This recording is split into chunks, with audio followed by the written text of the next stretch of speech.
রাখির একটা কাজ ছিল ওই শহীদ পরিবারের টাকা নিয়ে। তো সার্জিস জুলাই ফাউন্ডেশনে যাইতে বলছিল, মেয়েটা গেছিল, সার্জিস ছিল না। এরপরে মেয়েটা ফোন দিছে 3 সপ্তাহ ধরে, সার্জিস ফোন ধরে না। কেন সার্জিস? উপদেশটা তো এখনো হও নাই, তাই না? তার আগে উপদেশটা হও, তারপর না হয় এত ব্যস্ত হইও। এই অভিযোগ সত্য না মিথ্যা আমি জানি না, কিন্তু আমার মেয়ে তোমার কাছে সাহায্যের জন্য যাবে না। ওর তোমাদের সাহায্যের দরকার নাই। যদি সাহায্য করতে চাও, ওর বাসায় যায় শুনবা কি কাজ ছিল, করে দিতে পারলে করে দিবা, না করলেও ক্ষতি নাই। এখন আমি এরকম অসংখ্য শহীদ পরিবারের অভিযোগ পাইতেছি, তাদের উপেক্ষার গল্প শুনতেছি, তারা কি নিদারুণ কষ্টের জীবন পার করছে তা শুনতেছি। তাদের সাথে কি অপমানজনক আচরণ করা হচ্ছে, কি নির্মম আচরণ করা হচ্ছে, উপদেষ্টারা কেউ কেউ করছেন, সেটাও শুনছি। আমি রেকর্ড রাখছি। আমি সাবধান করে বলতে চাই, শহীদ পরিবারের সাথে এই আচরণ বন্ধ না হলে আমি কলে সবার নাম কয়ে দেব কে কি আচরণ করছে। শহীদ পরিবারের সাথে এই নির্মম আচরণের জবাব কিন্তু জনগণ দিয়ে দেবে, জানাই দেব সবাইকে। পন্দে যে তেল জমিছে না, ওটা বাইর করে দেবে পাবলিক। কিন্তু প্রফেসর ইউনূসের সরকারকে বলতেছি, শহীদ পরিবারদেরকে আগামী 2 মাসের মধ্যে প্রতিশ্রুত 30 লাখ টাকা দিয়ে দেবেন। আমি ইউরোপের শহরে শহরে গিয়া জুলাই ফাউন্ডেশনের জন্য দান করতে প্রবাসীদের উদ্বুদ্ধ করছি। এরিটেজ সাহেব দেখায় দেন কোপেনহেগেনে গত পরশু কিভাবে উদ্বুদ্ধ করছি। আর একটা অনুরোধ আপনাদের কাছে, আমি যখন যেখানে যাই সেখানে সবার কাছে একটা আবেদন জানাই। আপনাদের কাছেও একটা আবেদন, আমাদের জুলাই আগস্ট বিপ্লবের যারা শহীদ হয়েছে, যারা আহত হয়েছে, তাদের জন্য সরকার থেকে জুলাই ফাউন্ডেশন বলে একটা ফাউন্ডেশন গঠিত হয়েছে। আপনারা জানেন, সেই জুলাই ফাউন্ডেশনের আপনাদের আজকের দিনে আপনারা যে যা পারেন দান করবেন, সরকারি ফান্ডে যাবে। আমাদের আহত এবং নিহত ভাইদের জন্য সেই অর্থ ব্যবহৃত হবে। আমি আয়োজকদের কাছে সাইটের ঠিকানা দিয়ে গেছি, আপনারা ক্রেডিট কার্ডে পেমেন্ট করতে পারবেন, ব্যাংক ট্রান্সফার করতে পারবেন। আপনাদের সবার কাছে দরখাস্ত দিয়ে গেলাম, আপনারা যে যা পারেন আজকে কিছু সাহায্য এই জুলাই ফাউন্ডেশনে করবেন। সবাইকে আবারও ধন্যবাদ। ইনকিলাব জিন্দাবাদ। আপনি ওয়েবসাইটটাও দেখায় দেন এডিটর সাহেব, কিভাবে পেমেন্ট করতে হবে সেটা দেখাই দিয়েন।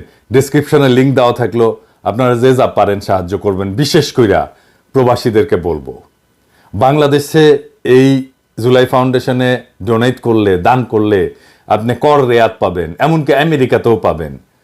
সেই জন্যে প্রবাসীদের, বিশেষ করে আমেরিকায় যারা আছেন তাদেরকে রিকোয়েস্ট করতেছি, অনুরোধ করতেছি, যে যা পারেন এখানে দেবেন। আগামী 2 মাস মানে কিন্তু জুলাই বিপ্লবের 6 মাসের বেশি সময় পার হবে, যথেষ্ট সময়। এর মধ্যে যদি না দিতে পারেন, আমি ইলিয়াসের সাথে কথা বলছি, কিন্তু আপনারা এটা না করতে পারলে আমি আর ইলিয়াস, আমাদের সেই সামর্থ্য নাই, কিন্তু আমাদের নিয়ত আছে। আমরা ওসিলা হইয়া জাতির পক্ষ থেকে শহীদ পরিবারের দায়িত্ব নেব, সব শহীদ পরিবারের। আমাদের বিশ্বাস, আমাদের খোদা তাআলা রহম করবেন, এবং একসাথে দেশবাসীকে আহ্বান জানাবো আমাদের পাশে এসে দাঁড়ানোর জন্য। জনগণ কালে দাঁড়াবে আমাদের পাশে, আমাদের আওয়াজ শুনে, আমাদের আহ্বান শুনে। ওইটুকু ভালোবাসা অর্জন করতে পারছি বলে মনে হয়। খোদা তাআলা রহম করবেন যেন আমরা এই কাজে কামিয়াব হইতে পারি। তখন কালে শহীদ পরিবার আপনাদের মুখে ভিক্ষার টাকা ছুঁড়ে ফেলে দিয়ে আসবে। যাই হোক, আজকের আলাপে আসি। আজকের আলাপ নতুন আইডিয়া নিয়া, যা দিয়া সমাজকে জাগায় তোলা যাবে। আমি এর মধ্যে বেশ কয়েকটা আইডিয়া দিছি। আমি জানি বাস্তবায়ন করবে না, তাও দেয়া বন্ধ করব না।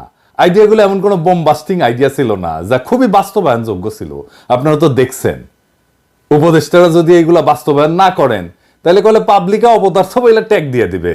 আমি যে এমনি এমনি কই না ডায়াপার পরা অপদার্থ উপদেষ্টা মন্ডলী, সেটা যে আসলেই আমি ঠিক কথা কই সেটা পাবলিক বুঝতে যাবে। সেই জন্য আমি দিয়ে যাব পরিকল্পনা। সরকারের উপদেষ্টারা পরিকল্পনাগুলো কাজে লাগান, যা দিচ্ছি কাজ করেন। পরিকল্পনা বাইর করা সহজ না, কিন্তু অনেক চিন্তা ভাবনা করতে হয়। বিনা পয়সায় পাইতেছেন তো, তাই পাত্তা দিতেছেন না। আজকে দেশের জন্য দরকার শত শত out of the box idea. দেশের মানুষের কাজ দরকার, জীবন বদলে দেওয়ার মতো বিষয় দরকার, যা সমাজকে জাগায় তুলবে। এমন পরিকল্পনা নিতে হবে যেন সমাজে এটা একটা সরাসরি প্রভাব পড়ে, কর্মসংস্থান হয়, একে অন্যের সাথে একটা সংযোগ আর সংহতি গড়ে ওঠে। এইভাবেই দেশ ঘুরে দাঁড়াইতে পারবে। কাজে ব্যস্ত হয়ে গেলে সমস্যা দূর হবে। নানা জায়গায় নানা সমস্যা হতেছে, অনৈক্যের দোষ দিচ্ছে, কাজ দিতে হবে তো মানুষকে। মানুষের জীবনে সংকট তো দূর হয় নাই, অনেক অনেক কাজ করতে হবে আমাদের সকলকে। আশা করি আইডিয়া জেনারেশনে আমি আমার কিঞ্চিত দক্ষতার প্রমাণ রাখতে পারছি। আমি তো আইডিয়া দেবই, এটা আমার পেশা, কিন্তু আপনারাও হাত লাগান, আইডিয়া দিয়ে চমকাই দেবেন সবাইকে। আর মাথায় রাখবেন, সরকার খুব বেশি সাহায্য করতে পারবে না টাকা কড়ি দিয়া। আজকে যে আইডিয়াগুলো দিয়ে আলাপ করব, এটা মূলত স্থানীয় সরকার মন্ত্রণালয়, সমাজ কল্যাণ মন্ত্রণালয় এবং পরিবেশ মন্ত্রণালয়ের কাজ। পরিকল্পনায় যাওয়ার আগে কেন এই পরিকল্পনা, আর এই পরিকল্পনা আসলে কি ধরনের কাজ করবে, কোন কোন সমস্যার সমাধান করবে, সেটা আগে বলে নিই। এই পরিকল্পনাগুলা সবগুলা কমিউনিটি এনগেজমেন্ট বাড়াবে, মানে একে অন্যের সাথে সংযোগ, সমাজের সদস্যদের পারস্পরিক সংযোগ বাড়াবে, কর্মসংস্থান করবে, পরিচ্ছন্নতা বাড়াবে, পুষ্টি বাড়াবে, আর কমিউনিটির একটা রিসোর্স জেনারেট করবে। সেই রিসোর্সটা কি আমরা সেটা পরে দেখব। একটা না, কয়েকটা কাজ একসাথে। কে করবে কাজটা? সিটি কর্পোরেশন বা পৌরসভা। পরিকল্পনায় যাওয়ার আগে আমরা দেখে নিই কেন কমিউনিটি এনগেজমেন্ট বাড়ানো দরকার।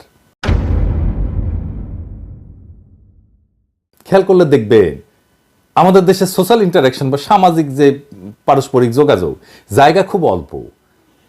এটা মসজিদে হয়, তাও তো মসজিদে সবাই যায় না, জানাজায় হয়, বিয়া শাদি আকিকা, এই সমস্ত জায়গায় সকালে হাঁটতে যান, এই সময় অনেকটা একটা সামাজিক সংযোগ হয়। মহিলারা বাচ্চাদেরকে স্কুলে বা কোচিংয়ে নিয়ে যাওয়ার সময় যে বসে থাকেন, ওই সময় একটা হয় সামাজিক সংযোগ। খেয়াল করলে দেখবেন বেশিরভাগ ক্ষেত্রেই বিনিময় বা এক্সচেঞ্জ হয় না, ফলে 6টা সুনির্দিষ্ট জিনিস আমরা অর্জন করতে পারি না। যেমন ধরেন তথ্যের আদান প্রদান, সম্পর্ক গঠনে সাহায্য করা, জ্ঞান এবং দক্ষতার ভাগাভাগি, অর্থনৈতিক বিনিময়, সংস্কৃতি বা ধারণার বিনিময় এবং সামাজিক সমস্যা সমাধানের ক্ষেত্র তৈরি করা। এই জিনিসগুলো হয় না।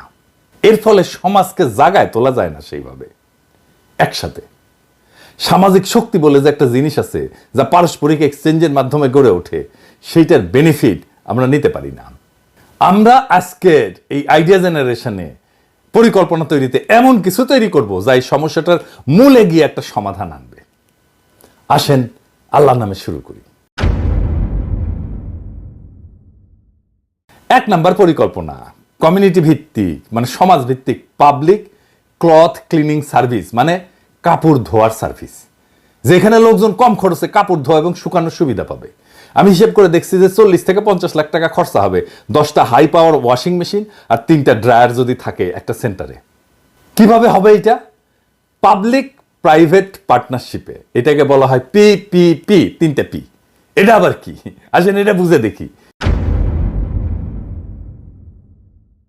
এইটা রোমান সম্রাটদের আবিষ্কার। সরকার অনেক সময় টাকা থাকে না, তখন যৌথভাবে প্রাইভেট কোম্পানিগুলোর সাথে যৌথভাবে কিছু প্রকল্প গ্রহণ করে। তো এটা রোমান সম্রাটরা শুরু করে। ধরেন একটা ব্রিজ দরকার, সম্রাটের টাকা নাই বা রাজকোষের টাকা খরচা করবে না, সে বলতো ব্যবসায়ীদের যে এই তোমরা যে চাও এই ডিজাইন করে দিলাম, এই ডিজাইনে ব্রিজ তৈরি করতে পারো, 10 বছর এই রেটে টোল নিলে তোমার খরচা উঠে যাবে, আমি তোমাকে 20 বছর টোল তুলতে দেব, তারপরে এই ব্রিজের মালিকানা তুমি সম্রাটের হাতে তুলে দিবা। ব্যবসায়ী তার লাভ পাইলো, সরকার একটা সম্পদ পাইলো, মানুষের একটা সমস্যা মিটলো ইমিডিয়েটলি।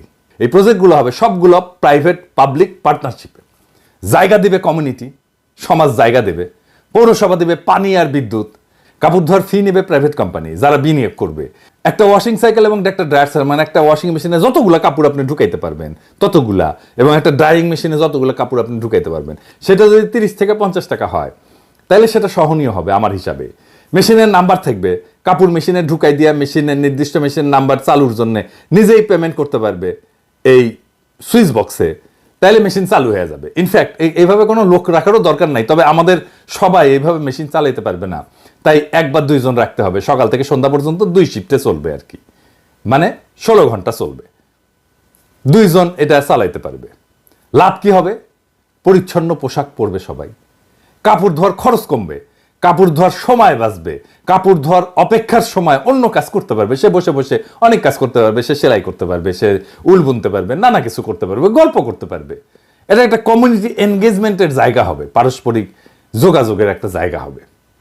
কাপড়ের স্থায়িত্ব বাড়বে, কিন্তু কাপড় শুকানোর জন্য দড়ি টানানোর দরকার পড়বে না, স্পেস বাঁচবে, কর্মসংস্থান হবে কিছু লোকের।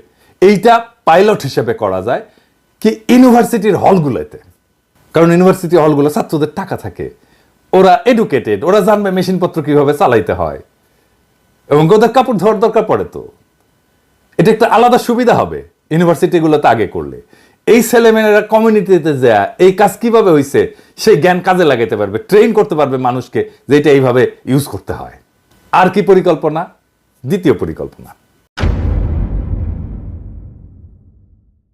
Community kitchen sharing service. মানে কমিউনিটির মধ্যে যারা রান্নার জায়গা পায় না বা ছোট খাবারের ব্যবসা করতে চায় তাদের জন্য শেয়ার্ড কিচেনের ব্যবস্থা।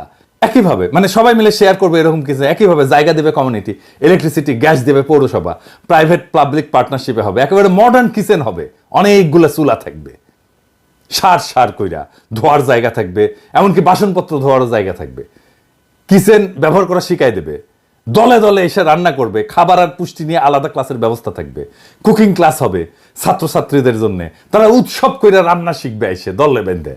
কয়েকটা পরিবার চাইলে একসাথে রান্না করতে পারে, তাতে কিন্তু একসাথে রান্না করলে কিন্তু খরচা কমে, তা বরকত বাড়ে, পুষ্টিকর এবং পরিচ্ছন্ন রান্না হবে, দ্রুত রান্না হবে, খরচা কমবে, কমিউনিটি এনগেজমেন্ট হবে। 3 নাম্বার আইডিয়া, এই যে আমরা যে বর্জ্য তৈরি করি, যেগুলো ফেলাই দিই, এইগুলো খুব গুরুত্বপূর্ণ জিনিস, এগুলো দামি জিনিস, এবং বর্জ্যের মালিক কিন্তু আপনার কমিউনিটি। এই বর্জ্য থেকে বিদ্যুৎ উৎপাদনের আমরা একটা পরিকল্পনা করতে পারি। কমিউনিটির যে কঠিন বর্জ্য, যেমন রান্নার বর্জ্য, জৈব বর্জ্য মানে হাগামতা ইত্যাদি, এবং কিছু অজৈব বর্জ্য, এগুলো থেকে বিদ্যুৎ উৎপাদন করা এবং পরিবেশ বান্ধব কম্পোস্ট সার তৈরি কইরা একটা সার্কুলার ইকোনমি প্রতিষ্ঠা করতে পারি। মানে আমি বর্জ্য তৈরি করলাম, সেটা দিয়ে আমি বিদ্যুৎ তৈরি করলাম, সেটা দিয়ে কম্পোস্ট সার তৈরি করলাম, মানে একইভাবে ঘুরতে থাকলো, আবার ওইখান থেকে বিদ্যুৎ, আবার ওইখান থেকে বর্জ্য, আবার ওইখান থেকে কম্পোস্ট সার, এটা চলতে থাকবে। এটাকে বলা হয় সার্কুলার ইকোনমি। প্রত্যেকটা বাড়ি ব্যবসায়িক প্রতিষ্ঠান থেকে বর্জ্য আলাদা কইরা জৈব এবং অজৈব সংগ্রহ করা হবে, কাঁচ, প্লাস্টিক এবং ধাতু এগুলো পুনর্ব্যবহারের জন্য আলাদা করা হবে, রিসাইকেল করার জন্য। একটা বায়োগ্যাস প্ল্যান্ট থাকবে, জৈব বর্জ্য দিয়ে বায়োগ্যাস তৈরি হবে। আর একটা কম্পোস্টিং ইউনিট থাকবে, মানে যেখানে সার তৈরি হবে, জৈব সার। বায়োগ্যাস উৎপাদনের পরে যে স্লারি বলে যেটা থেকে যায়, সেটা দিয়ে উন্নত মানের কম্পোস্ট সার তৈরি করা যাবে। তো এই কমিউনিটিতে যে ঘর বাড়ি আছে, স্ট্রিট লাইট আছে, ওইগুলা ওই বিদ্যুৎ দিয়ে সরবরাহ করা যাবে মাইক্রোগ্রিডে। এই প্রকল্প থেকে সম্ভাব্য বিদ্যুৎ উৎপাদন কত হইতে পারে আমি একটা হিসাব করছি। হিসাবটা হয়তো একটু ভুলভাল থাকতে পারে, বাট একটা ধারণা নেওয়ার জন্য আমি হিসাব করছি আর কি। আসেন হিসাবটা দেখি। ধরেন একটা কমিউনিটি যদি আমরা ধরি 500 পরিবারের, প্রত্যেক দিন 1 টন জৈব বর্জ্য উৎপাদন করে। 1 টন জৈব বর্জ্য থেকে বায়োগ্যাস উৎপাদন হয় 100 cubic metre. 100 cubic metre biogas থেকে প্রায় 200 কিলোওয়াট প্রত্যেক ঘন্টায় তৈরি হতে পারে। 500 পরিবার দৈনিক বিদ্যুতের চাহিদা গড়ে পার ঘন্টায় 250 কিলোওয়াট হইলে 80% চাহিদা পূরণ করা সম্ভব এই বায়োগ্যাস দিয়ে। সে যেটা হাঁকবে মুতবে সেটা দিয়েই বিদ্যুৎ উৎপাদন করা যাবে 80%। তো কর্মসংস্থান হবে। যেমন ধরেন বর্জ্য সংগ্রহ এবং পৃথকীকরণে 10 থেকে 15 জন লাগাইতে পারবো, বায়োগ্যাস প্ল্যান্ট পরিচালনায় 5 থেকে 7 জন, কম্পোস্টিং ইউনিটে 3 থেকে 5 জন, মার্কেটিং এবং প্রশাসনিক কাজে, অ্যাডমিনিস্ট্রেটিভ কাজে 5 থেকে 8 জন, মোট কর্মসংস্থান হবে 20 থেকে 30 জন। মানে একটা কমিউনিটিতে 500 পরিবারের 20-30 জনকে আমি চাকরি দিয়ে দিতে পারবো এই প্রকল্পে। আর এই যে বায়োগ্যাস প্ল্যান্ট, এইখান থেকে প্রত্যেক দিন গড়ে 0.5 টন জৈব স্লারি পাওয়া যাবে। এই স্লারিকে প্রক্রিয়াজাত করে প্রত্যেক মাসে 15 টন কম্পোস্ট সার উৎপাদন করা যাবে। প্রচুর দাম কিন্তু 15 টন সার, কম্পোস্ট সার, জৈব সার। স্থানীয় কৃষিখাতের জন্য এটা সার বিক্রি করা যাবে এবং দেখা যাবে যে বাকি 20% বিদ্যুৎ, এই 20% বিদ্যুৎ এই জৈব সারের খরচ থেকেই চলে আসবে, আরো কিছু আলাদা থাকবে, এক্সট্রা থেকে যাবে টাকা পয়সা। এতে কি সুবিধা?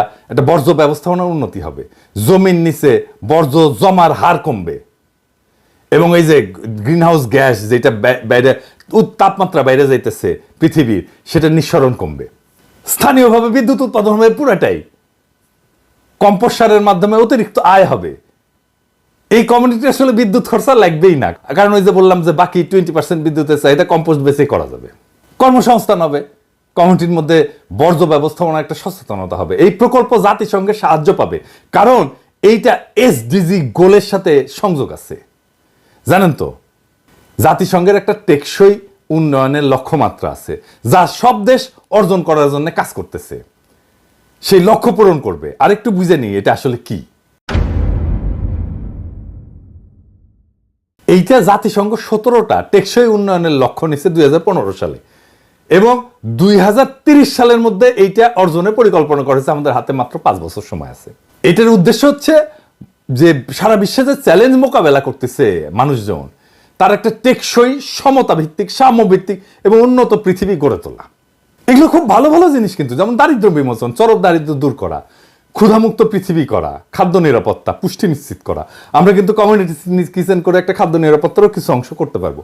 স্বাস্থ্য কল্যাণ, শিক্ষা, গুণগত শিক্ষা এবং মানসম্মত শিক্ষা প্রদান করা, নারী পুরুষের সমতা প্রতিষ্ঠা করা, নিরাপদ পানি এবং স্যানিটেশনের ব্যবস্থা করা, স্বল্প খরচে পরিচ্ছন্ন জ্বালানি পাওয়া, যেটা আমরা এটা দিয়ে করব আর কি, এই জ্বালানির এটা দিয়ে করব। সবার জন্য উন্নত কর্মসংস্থান, টেকসই শিল্পায়ন এবং এই ইনফ্রাস্ট্রাকচার উন্নয়ন, মানে রাস্তা, ব্রিজ, এগুলো হচ্ছে ইনফ্রাস্ট্রাকচার। দেশ এবং সমাজে বৈষম্য কমানো। বৈষম্য কমানো তো আমাদের জুলাই বিপ্লবের একটা অন্যতম প্রধান লক্ষ্য ছিল। বাসযোগ্য এবং পরিবেশ বান্ধব শহর, এটাও আমরা করতে পারবো এই যে বর্জ্য ব্যবস্থাপনা দিয়া। প্রাকৃতিক সম্পদের দক্ষ ব্যবহার, আমরা প্রাকৃতিক সম্পদের দক্ষ ব্যবহার করতে পারতেছি। গ্রিন হাউস গ্যাস নির্গমন করানো, আমরা কিন্তু এই যে বর্জ্য ব্যবস্থাপনা করে গ্রিন হাউস গ্যাস নির্গমন কমাতে পারতেছি। সমুদ্রের যে সম্পদ সেটাকে সংরক্ষণ করা, স্থলে যে জীব বৈচিত্র্য আছে, বন, জীব বৈচিত্র্য, এটা সংরক্ষণ করা, একটা শান্তিপূর্ণ সমাজ প্রতিষ্ঠা করা। সমাজে তখনই শান্তি থাকবে যখন সমাজে কর্মসংস্থান থাকবে, যুবকদের কাজ থাকবে এবং বৈশ্বিক অংশীদারিত্বের মাধ্যমে এই লক্ষ্য অর্জন। তো আমরা তো দেখলাম যে এই লক্ষ্যগুলো বিশ্বের দারিদ্র্য, ক্ষুধা, অসমতা, পরিবেশগত সমস্যার সমাধান দিতে বিভিন্ন দিক থেকে কাজ করে। তাহলে আমরা দেখলাম যে পরিকল্পনাগুলো এসডিজি গোল বা জাতিসংঘের যে টেকসই উন্নয়ন পরিকল্পনার যে লক্ষ্য, যেটা 2030 সালের মধ্যে আমাদের অর্জন করতে হবে, সেটার অনেকগুলো এইগুলো অর্জন করে ফেলে। তো এই পরিকল্পনা বাস্তবায়নের জন্য পাবলিক প্রাইভেট পার্টনারশিপ লাগবে, তাই না? কিন্তু এই ধরনের প্রকল্পে ইউরোপ থেকে প্রচুর বিনিয়োগ আনা যাবে। যদি কেউ 60% বিনিয়োগ করতে পারেন, বিশেষ করে এই বর্জ্য ব্যবস্থাপনায়, তাহলে বাকি 40% বিনিয়োগ ইউরোপ থেকে করায় দেওয়া সম্ভব। প্রফেসর ইউনূস জানেন কোথায় থেকে পাওয়া যাবে। ওনার টাইম না হলে আমি নিজে এটা জোগাড় করে দেওয়ার দায়িত্ব নিতে পারি, গ্যারান্টি দিচ্ছি। যদিও জানি ওনারা আমার দিবেন না দায়িত্ব, কারণ আমার নাকি ম্যানেজ করা যায় না। ম্যানেজ করা যায় না মানে আমার মাথা গরম, আমি গালাগালি করি, আমি অশিক্ষিত, আমি বগুড়া ভাষায় কথা বলি, হ্যাঁ, আমি ফটো করে ইংরেজি করতে পারি না। আমি আনম্যানেজেবল। তো যে গরু দুধ দেয় তার যেটা লাথি খেলে সমস্যা কি, অসুবিধা আছে? তো নিজেরা করেন, আমার সাহায্য না চাইলে তাও করেন নিজেরা। বাংলাদেশকে 1 বছরের মধ্যে আকাশে তুলে দেওয়া যায় রে ভাই। না পারেন সৃজনশীল আইডিয়া বের করতে, আইডিয়া দিলে সেটা বাস্তবায়ন করার ক্ষমতা, আগ্রহ, উৎসাহ, উদ্যম নাই। মহাযন্ত্রণা হয়েছে সরকার নিয়ে। এই সুবর্ণ সময় হেলায় হারায়েন না ভাই, আপনাদের প্লিজ লাগে।